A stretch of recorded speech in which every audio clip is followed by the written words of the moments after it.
खिजर जहान। जी बाबा। क्या हुआ है? क्या हुआ बाबा, सब ठीक है? खिजर कहाँ पे है? बाहर गए हुए, कुछ देर में आ जाएंगे। सब खैरियत तो है ना बाबा? क्या हुआ बाबा? बताएं तो सही बाबा, क्या हुआ? आग अजीजा ने लगवाई थी फार्म हाउस पे। क्या? क्या बाबा?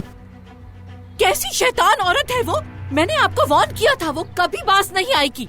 बहुत हो गया। मिनट रुक जाओ। छोड़ दे मुझे बाबा, बहुत हो गया, बस करें। छोड़ दे मुझे, मैं कहता हूँ जाने दे मुझे।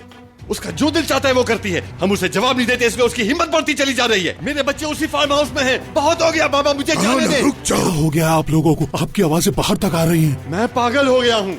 वो औरत आखिर हमसे चाहती क्या है बाबा? जब वो आपके पोते की लाश हमारे सामने लाकर फेंकेगी तभी हम कुछ करेंगे क्या? आखिर हम कब तक सब्र करते रहेंगे? क्या हम हाथ पर हाथ रखकर बैठे रहे, इंतजार करेंगे कब वो अगली चाल चलेगी? क्या हमारा इतना बड़ा खानदान किसी का भी नहीं? जवान संभालो, हद में रहो। बाबा क्या कर रहे हो तुम? संभालो अपने आप को। वही हुआ ना जो मैंने कहा था। 3 बार आप लोगों से कहा था कि फार्म हाउस पर आग उसी ने लगाई है, लेकिन आप लोगों ने तो मेरी एक नहीं सुनी। अजीजा ने?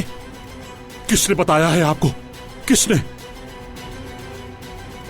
हमारे आदमियों ने फार्म पर आग लगाने वालों में से कुछ को पकड़ा है। सब कुछ उगलवा लिया उनसे।